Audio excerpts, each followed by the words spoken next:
we go. All right. Hi, Frank Forencich. Good to see you. Hey, good morning. Good morning. Yes, coming at me from Bend, Oregon. I wanted to catch up with you. It was nice of you to reach out and just see what you're up to, among many other things.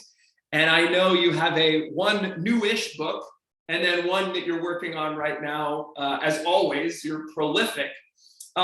So maybe we'll talk a little bit about Beware False Tigers, and then we'll talk about kind of what you're up to, what your newest project is. So tell me about, what is a false tiger? Well, a false tiger would simply mean a threat to you, your organism, that is not authentic, that is just a product of your imagination or maybe a failed attempt to assess the situation. Right. And so the world is filled with all kinds of tigers, some real, some false, and the challenge is to sort them out and to respond to the real tigers and to let go of the false ones. That's the fundamental stress challenge. Right. So, and that's been, throughout our history. Well, in fact, any animal has that same challenge. Yes, yeah, figuring out what the false ones is and the real ones are. And it seems like, from my armchair evolutionary biologist self, that there would be some advantage in actually having a kind of hyper alert, or maybe that's not the right word, but to be more inclined to believe in a false tiger than less inclined to, so that we're perhaps more vigilant than less vigilant, that there might be some evolutionary advantage to that. Is right. The psychologists call it the negativity bias, where the bad is stronger than the good. Right. And we are programmed, it seems, to over respond to false tigers because there's not much of a price to be paid for that, except in your longevity over your lifespan. If you're always over responding to false tigers, then it's hard on your body, it's hard on your health. Right. So that's something to keep in mind there. But the thing that's really interesting is that there's so many more tigers now than there was in the Paleo. Right. In the Paleo, you had a simple list of authentic dangers, and it would be carnivores, predators, wildfires, gravity, and maybe fast water in a river, that kind of thing. Yes. And those were all tangible. They were all understandable. And now we have all these imaginary threats that are very unpredictable, things like computer viruses and economic calamities and all these things that you can't palpate. You just don't know how to get your arms around them. And so that is increasing our anxiety and depression and everything else. Yeah. And it does seem like, it's interesting because there are real tigers out there that are like long-term tigers that we can't worry about right now. For instance, global warming, of course, climate change is a real tiger, that's out there. But if we spend a lot of time sort of internalizing our worry about that and our powerlessness, and sort of go into that place, then I imagine that it exacerbates exactly the problems that you're talking about. Right, yeah, and our ancestors didn't have to worry about these big planetary scale long-term threats. So this is a very novel tiger for us. Right. But we deny it and we aren't dealing with it, and so that becomes a background stressor as well. Right. So, right. So you mentioned stress, so that's certainly one unfortunate outcome of our difficulty in sifting out the false from the real tigers. So, but you have some thoughts about stress. Stress is, we typically think, stress is bad. We need to rid ourselves of stress. We need to go to a spa. We need to get massages, and we need to completely just walk around in this kind of mellow state. That seems to be, the kind of black and white thinking that pervades, the wellness industry. But you have maybe a more subtle take on it. So what's your thought? You want to unpack that for us a little bit? Well, right, yeah. So my starting point is what I call the standard narrative about stress. And this is what we see at the supermarket checkout counter in the lifestyle magazines. Yeah. And in that narrative, stress is described as an individual problem with individual solutions. and the objective is to make the stress go away.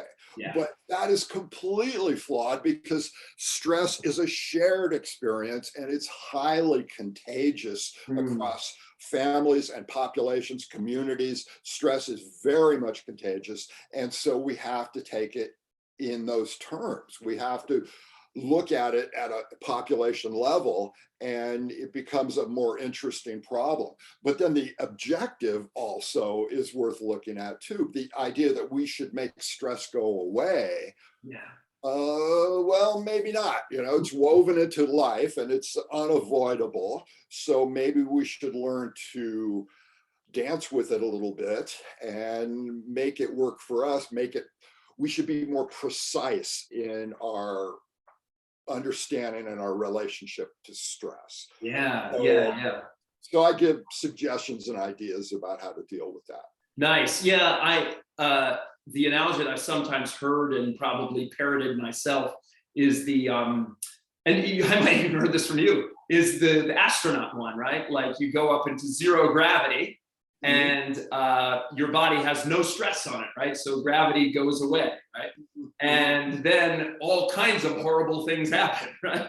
You have to spend, in space, you have to spend a lot of your time artificially replicating the stress of gravity on the body in order for your muscle mass not to go away and for your bones not to disintegrate and for all these really rough things to happen on the body. So obviously that's one very concrete example of how we are built to thrive with a certain amount of stress. And then you have this sort of hypo-stress, hyper-stress, eustress model where you have too much stress. Hyper-stress is usually the one that people are addressing in the lifestyle magazine you're talking about, but hypo-stress, is the example of the zero gravity or the bored stay at home, whatever, who has all their financial needs taken care of and they get depressed, And then there's somewhere in the middle, you are operating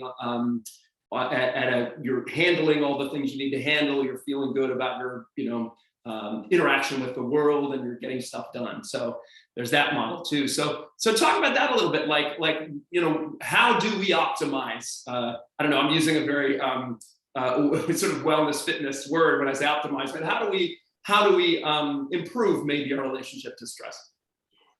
Right. Well, what you described there is, you might encapsulate that and just say that stress is a frenemy, which is, it's got the friendly aspects and then the hostile aspects to it. And the key, I think, is precision. And the key is for teachers and coaches and therapists and parents to all be aware of stress and to try and keep our clients, our patients, our athletes, our children in the sweet spot. And this, the way I describe this, I say, you have to treat people like animals. And this is, you might call it a veterinary approach to teaching and coaching and learning, that you think about stress right at the beginning. What kind of experience am I trying to bring to my patient or my student or my client or my athlete? And then look at that experience and try and optimize, if you will, give them the ideal amount of stress. And we don't do that because our methods are given to us by tradition, and we haven't thought about people as animals really for quite a long time. And we have to do that. We have to take this veterinary approach and say, okay, here come the animals into our lives, into our practices, and how can we stress them the optimal way? And the big challenge here is that there's huge diversity of these people coming into our lives. So if you're a classroom teacher, you're going to have kids who are way hyper stressed and kids in the same class who are hypo-stressed. And how do you manage that? That's an enormous challenge. And the same thing for people in healthcare, where some people come through the door and they're hypo-stressed, other people come in and they're hyper-stressed, and we don't have a model even for dealing with that. I never had a healthcare professional evaluate me for my stress before beginning treatment. We just don't do that.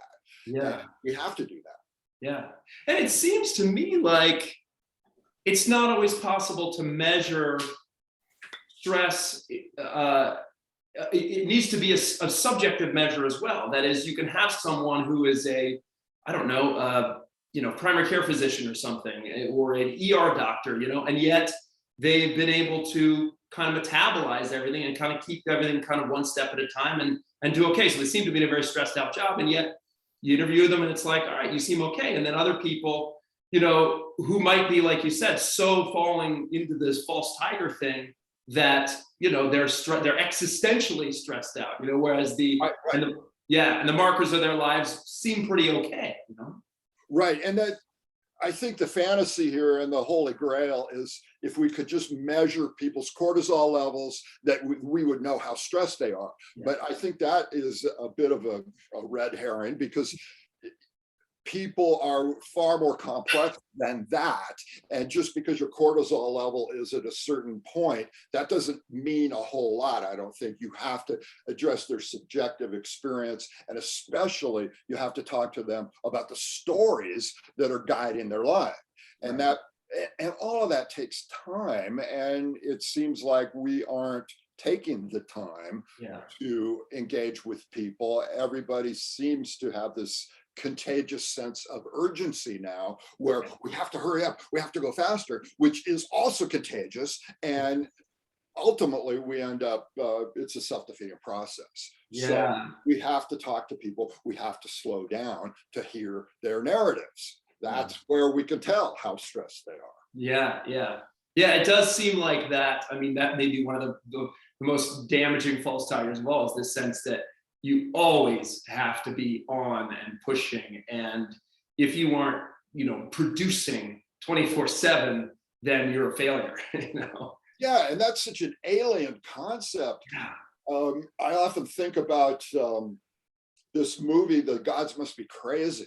And you remember that. And it's a great movie from an anthropological point of view, because the first 20 minutes of the movie, they're showing the Kalahari Bushmen and how they lived. And, no calendars, no clocks, no place to be. You work for 4 hours a day and that's it. That's a normal human life. And they don't have this assumed sense of urgency that we do. Right. So somehow we have to let go of that. Yeah. So fix it for us. What are some? Okay, so you've addressed. Yeah, we have teachers, coaches, parents, so mentors. Who are themselves, of course, in this hamster wheel as well. So that's the challenge as well. How do we model that behavior? What are your thoughts about how to, make those distinctions? And any kind of practical thoughts about that? Right. Well, I do have a list, and what I usually do is I set up the background with evolution and this idea of mismatch. And we've talked about mismatch before, and how you've got this body from ancient prehistory that is programmed to live in this wild outdoor setting, now living in this modern alien environment. And that mismatch is in itself a stressor. And you might even call it trauma, and you might even call it a pre-existing medical condition. Oh, yeah. And so the first stress solution here is simply to realize that we are asking ourselves to do something that is unprecedented in human history and fundamentally abnormal. So give yourself a break. I mean, this is something that afflicts all of us. So give yourself some slack right there. That, I think, is a good starting place. Nice. Then we taught just asking the question, is this a real tiger? That's a super powerful idea, because I go through my day and I find myself worrying about something or other. And then I kind of sober up a little bit and I say, hey, is this a real tiger? And if the answer is yes, if it is an authentic threat to my organism, then I have to do something about this. But if not, if it's not an authentic threat, I can say, hey, I don't have to worry about that anymore. Right. And the question is powerful. Right. The other thing I often remind people, consult the inverse U. Always assume an inverse U curve in whatever stress thing you are dealing with. Okay. And if you are on the left side of the curve, you might be in the sweet spot of stress. If you push yourself harder and you go over the tipping point to the other side, now you are on the right side of the curve and you're suffering more, but you're not benefiting anymore at all. Mm-hmm. So you could back off your intensity and still be okay. You'd still get the same amount of benefit from your experience. Yeah. So those are the couple of basic ideas. The other one I do a lot is talk about reframing. Yeah. Reframing your experience. And that one is, I think, the narrative approach to life, I think, is really powerful. Yeah. So I love to hear you unpack that a little bit, but just to comment on this, it definitely seems like, and we're learning this more and more about the way that, search algorithms work online, is that the internet is designed to just make you feel like there's false tigers jumping on you every second. Yes. Right. Yeah. And that's the paradox of all this, because if you want to be a good citizen in this democracy, you have to pay attention to what's going on. I mean, you cannot just put your phone in a safe and not look at it anymore. You have to pay attention. But on the other hand, you also have to realize that the system, the media delivery system, is designed to provoke these kinds of emotional reactions too. So it's a real difficult balancing act. Yeah. It's the medium is the message, So thanks in large part to the internet, we have this this political landscape that is so rife with division and terror. Everyone is just so scared of the other, and of what's going to happen, and these impending, encroaching threats of all kinds. And I don't think that could possibly happen without the internet, because I think that's how people get their news and their information, and that's the message: is you're in danger. Cortisol spike. Right, and so people now are talking about digital hygiene, which I think is a good idea. It's like moderate your consumption of that, and that all makes sense. But for people like us, it's kind of part of our job is to pay attention and write and think about the world. And so we have to consume this stuff. So we don't really have that luxury of putting it out of mind completely. Right. And there is a way that,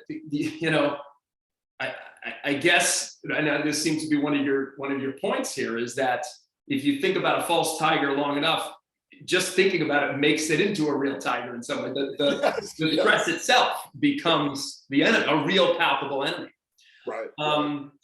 So talk about the narrative approach and the reframing piece a little bit. Like how might one do that? I mean, it definitely seems like one micro step is the slowing down and the asking the question piece, which I think is really important.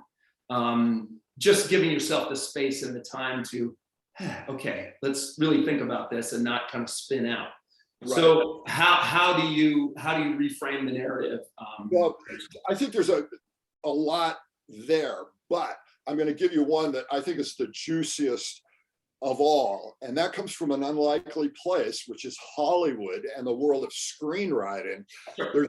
There's a guy out there named Robert Mckee, and he's sort of the godfather.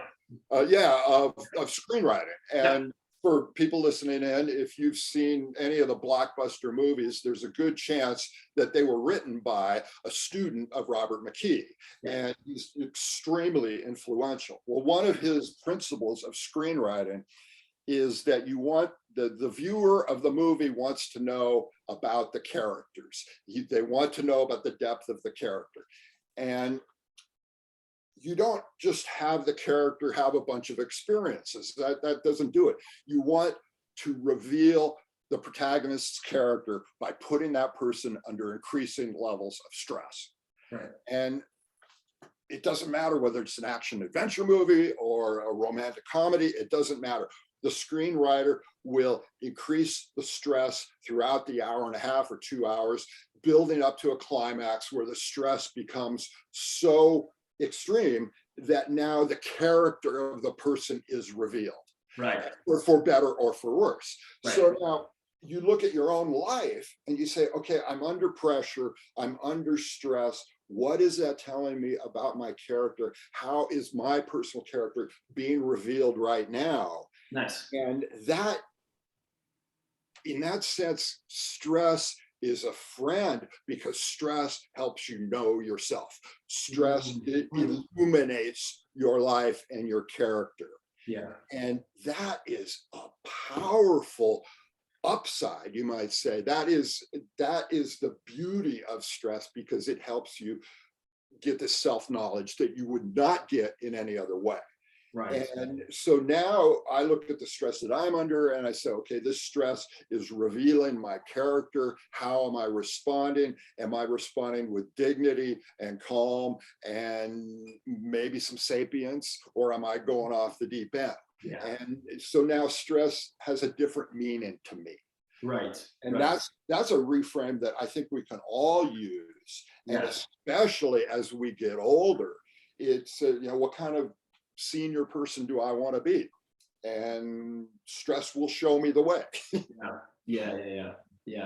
No, I think that's a great point. And I guess the follow-up in some ways is, if you have a life that is just continual battery of stress, you guys have gotten yourself into a situation, to a sort of lifestyle.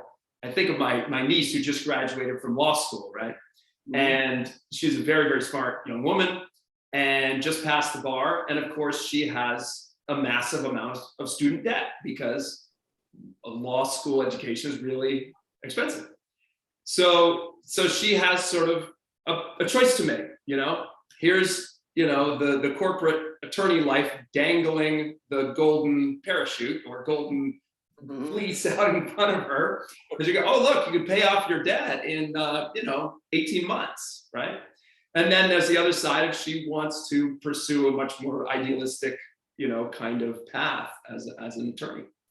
So she goes into the 80-hour a week grind. I think the crisis moment will be, all right, when the 18 months is up and she's paid her bills, is she going to be addicted to the lifestyle and go just continue on the hamster wheel? She can be able to go, okay, that's enough of that, So I mean, I think that there's these crisis points, like you say, that can illuminate character. You can make the choice that that you hope the hero in the movie makes. You make it to yourself objectively, okay, that was the right choice. So I mean, I guess I'm asking more broadly about those moments, when if you've chosen a life that is incredibly stressful, so that there was no relief, it seems like the heroic choice or the best choice to make is, okay, how do I extricate myself from this so I can have some more breath and humanity in my life? Yeah, that's nice. And the other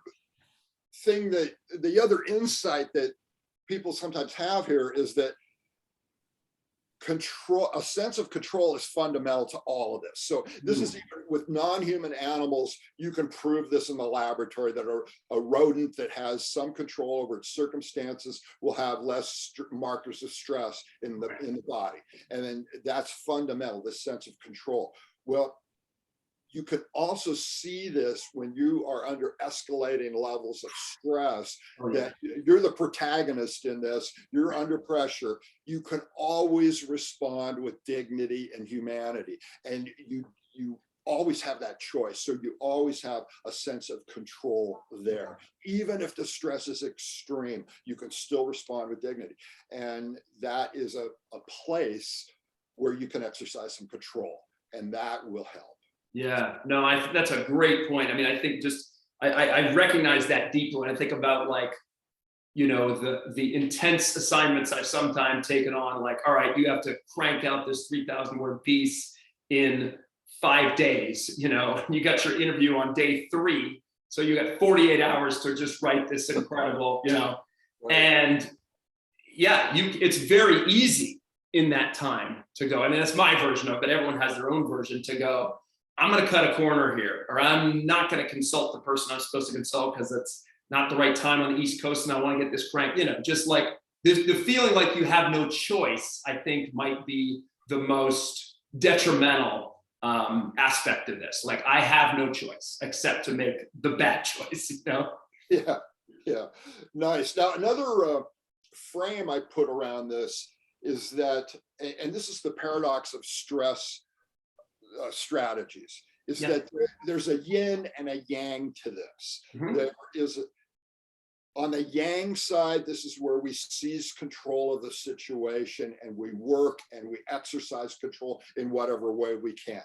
And that's proven to work.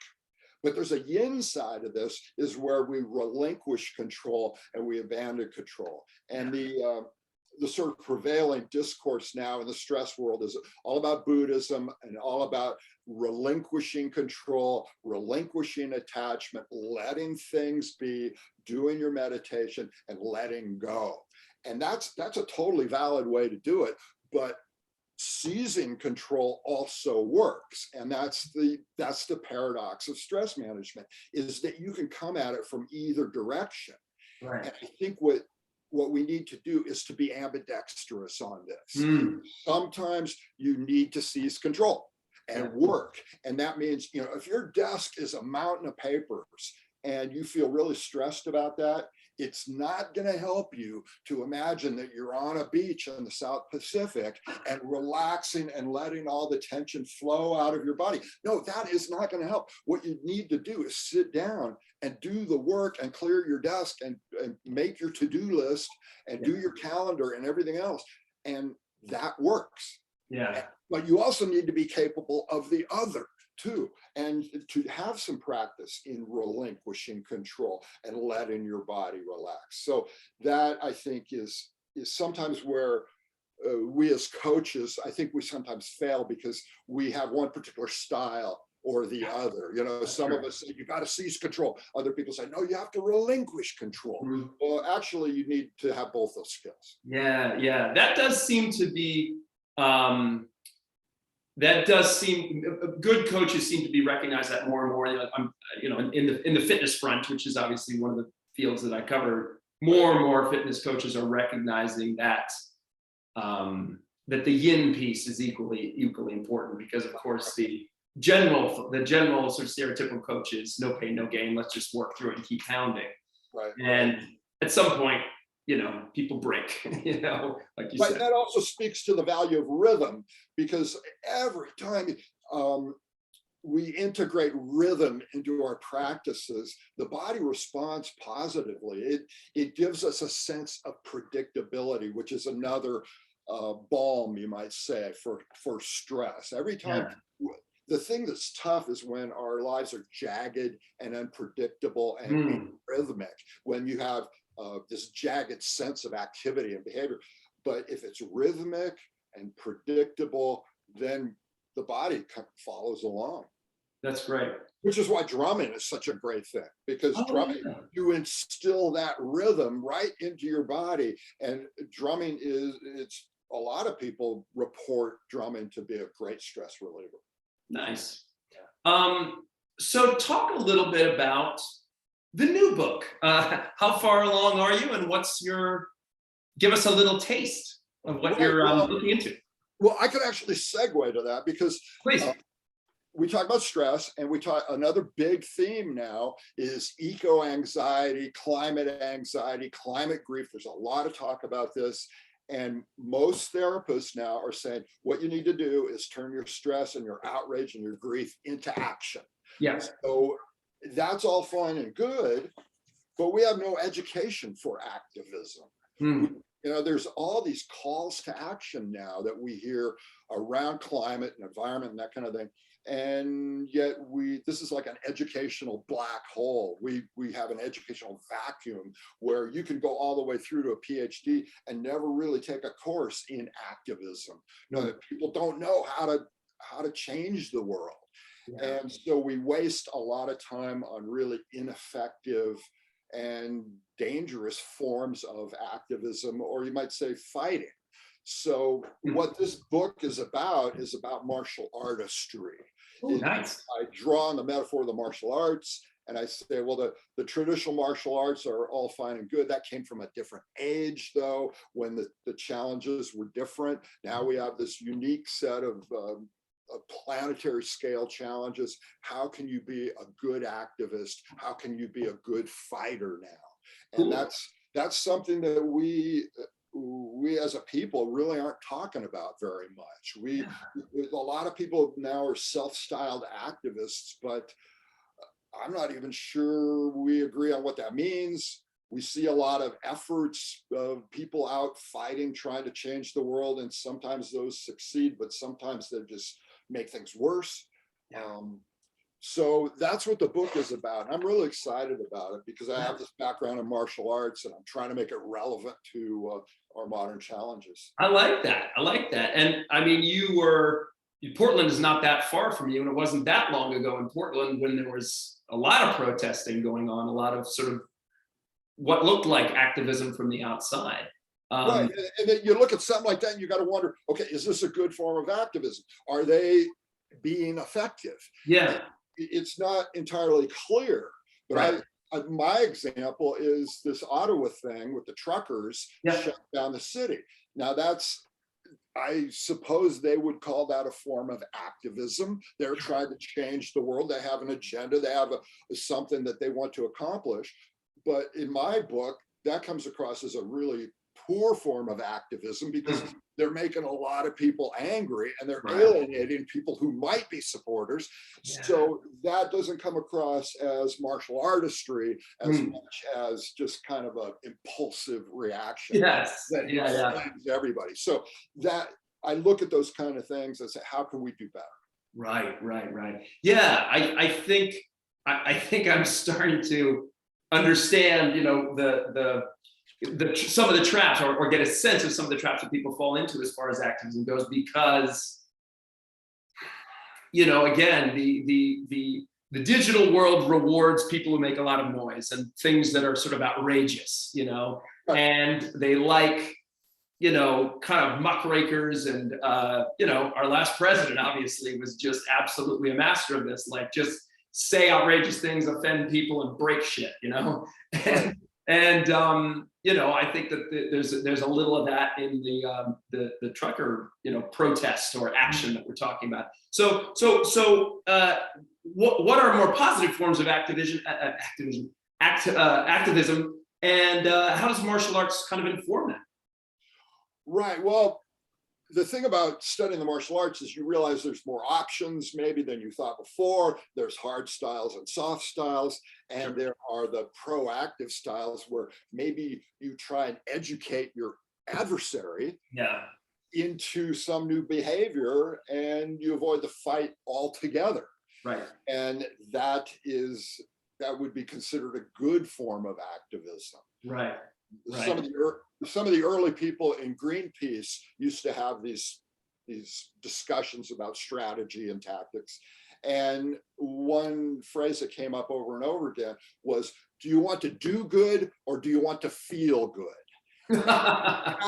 that was such a pivotal moment when I first heard that, because I'm one of these guys who I'm really interested in monkey wrenching bulldozers and logging equipment, because I think that would, I want to protect the forest. But do you want to do good or do you want to feel good? And maybe the vandalism of the bulldozer is something that makes me feel good. Do you want to do good? And that pulls you into maybe a bigger sense of strategy at that point. Right. Yeah, that's good. I mean, it is interesting with the martial arts. And I studied martial arts for quite some time as well. And, I never got into a fight. I never like used it in a traditional way. Well, like my one shining moment as a martial artist was there was a kid who was trapped in a bathroom one time and no one could get the door open. And so I flying front snap kicked the door open, and I was a hero for about 5 seconds, right? The kid just ran by me to his mom, and I was expecting to be, celebrated and lifted up. No, but anyway, that was my one shining moment of martial arts. But I do think, obviously, it was valuable. All that study was valuable nevertheless, in part because, I don't know, and I wonder how this would figure into your argument or whether it does, but that you sort of make friends with your shadow side. You go into the dark and you see, oh, okay, this is what it's like to be under this kind of stress that everyone is so terrified and wants to avoid at all costs, you know, your sparring partner whacks you in the face and you go, okay, that happened. I can hang with that, you know, I'm not, you know, the world didn't break, you know, or you hit someone and they are hurt for a second and it's okay, you know. So, I mean, is there any sort of parallel there in terms of, you know, in terms of activism, in terms of like, I don't know, recognizing the dangers of going too far or the wrong kind of action? Right. And that, of course, was a big theme in traditional Chinese martial arts. This idea of integration and each extreme leads to the opposite. That always points toward the middle, toward the center of our stance, our body, our integration, the whole thing. And that's a theme that will be classic forever. You know, that's always going to be useful. Yeah. Another theme that I really find useful came to me from an athletic coach named Steve Merland, who I may have mentioned him at some point, but anyway, he asks his athletes a simple question. He says, are you adapted or are you adaptable? Yeah. And I love that question because being adapted to a particular circumstance is great until that circumstance changes. And that's what happens with sports and, you know, typical modern athletes. They become highly adapted to a certain circumstance and they can perform at a really high level unless conditions change. So being adaptable is, I think, the quality that we're looking for here. Yeah. And it's that also dovetails with classic martial arts, particularly what Bruce Lee used to talk about, being like water. Be like water, my friend. Be adaptable. And it's just fascinating to me. And I think all of those lessons can be applied to what's happening in the modern world.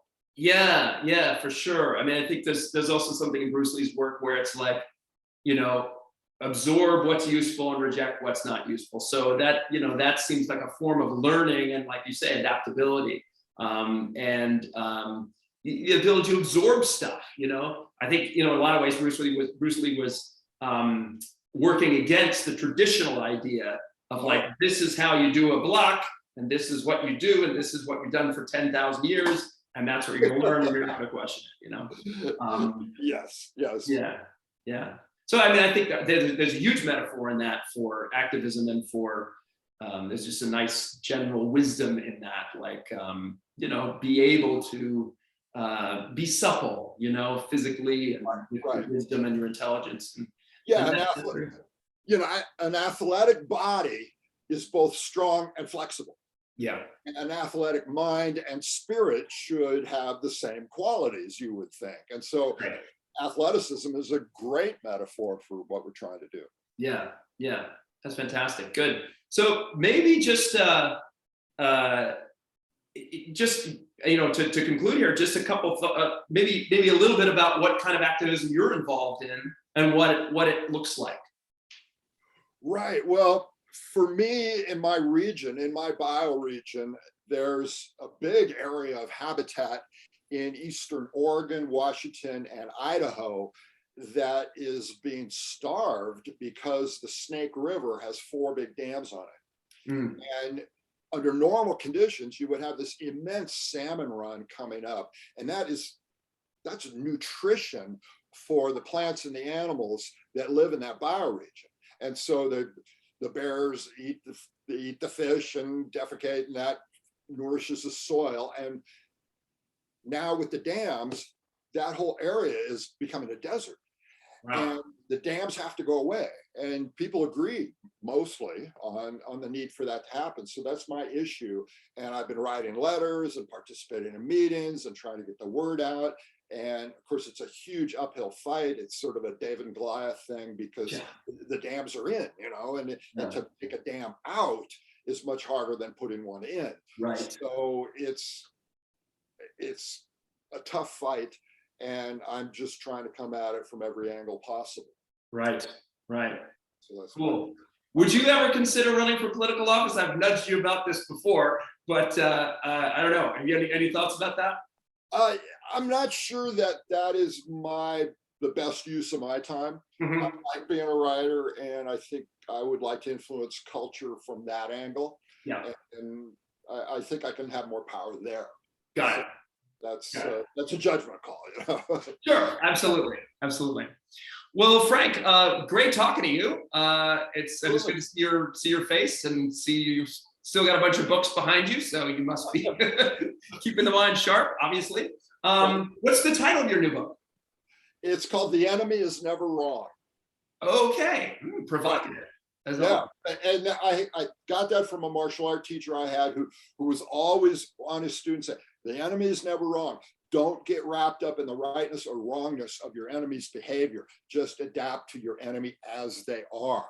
Whoa. And that was a great, profound message. So That's really good. All right. Well, there's another Frankism I'm going to have to kind of chew on for another 6 months. okay. All right, Frank. Well, thank you so much for your time. I'll post this somewhere, so hopefully we'll get some people watching and listening, and some more Frank fans. Okay, wonderful. Well, it's great catching up, and we'll be in touch.